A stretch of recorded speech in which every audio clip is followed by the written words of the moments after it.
আসসালামু আলাইকুম প্রিয় দর্শকের কথা অনুষ্ঠানে আপনাদের স্বাগত জানাচ্ছি।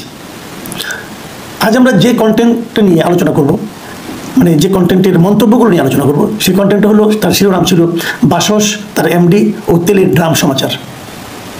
আপনাদের এর মাত্রই গতকালকে এটা আমি আপ করেছিলাম ইউটিউবে, এবং সেখানে আমি যে কথাটা বলেছিলাম যে ডোনাল্ড ট্রাম্পের আরোপিত যে বাড়তি শুল্ক যেটা সারা দুনিয়ার বিভিন্ন দেশের উপরে তিনি প্রয়োগ করেছেন, সেটার বিষয়ে আমাদের প্রধান উপদেষ্টাকে চিঠি লিখেছিলেন 7 তারিখে, এবং দেখা যাচ্ছে যে 9 তারিখে আমরা খবর পেলাম যে ডোনাল্ড ট্রাম্প সেটা চীন ছাড়া আর সব দেশের উপরে আরোপিত শুল্কটা স্থগিত করেছেন 3 মাসের জন্য। তো এটা ডোনাল্ড ট্রাম্প কেন স্থগিত করলেন, তার নিজের দেশেও এটা নিয়ে অনেক প্রতিবাদ চলছিল, আন্দোলন হচ্ছিল, বিক্ষোভ হচ্ছিল, এবং ওখানকার শেয়ার বাজারেও খুব ধস নেমেছিল। এই সমস্ত কারণেই করলেন, নাকি এই যে 75-80টা দেশ যে তাদের কাছে অলরেডি যোগাযোগ করেছে তাদের কারো কথাই করলেন, নাকি আমাদের প্রধান উপদেষ্টা ডক্টর ইউনূস ওনাকে চিঠি লিখেছেন সেটার কারণে করলেন? চিঠি উনি অল্প সময় পেয়েছেন কিনা সেটাও ক্লিয়ার না আমার কাছে, ধরা যাক পেয়েছেন, এই কারণেই করলেন, নাকি উনি নিজের বুদ্ধি দিয়ে আবার করলেন? ওনার নিজের বুদ্ধি দিয়ে উনি অনেক কাজই করেন, সেটাই করলেন। এটা নিয়ে নানা রকম আলোচনা হতে পারে, কিন্তু বাসসের এমডি ওনার ফেসবুক স্ট্যাটাসে যে লিখেছেন যে সমস্ত ক্রেডিট উনি দিয়েছেন আসলে ডক্টর ইউনূসকে, এবং বলেছেন যে ডক্টর ইউনূস থেকে আমেরিকান পলিটিশিয়ানদের সাইকোলজি খুব ভালো বোঝেন, এই জন্য যেটা অন্য দেশের কেউ পারে না উনি পেরেছেন।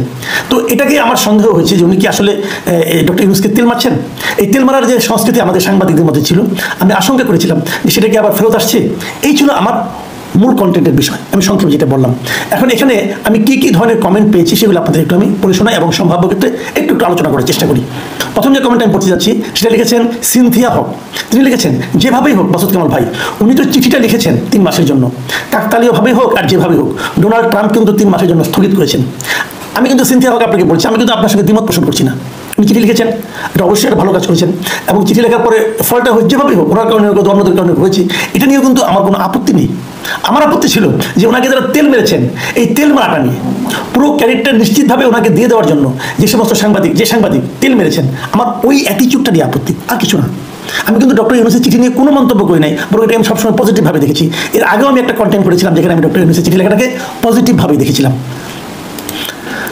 এরপরে যে মন্তব্যটা পড়ছি সে লিখেছেন ফরিদ আহমেদ।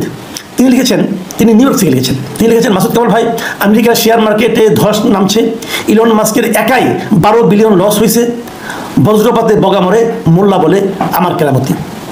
যাই হোক, এটা আমি আর নতুন করে কিছু বলতে চাই না, এটা ওনার মতামত। এরপরে যে মতামতটা পড়বো সেটা হলো জগদীশ বারুই।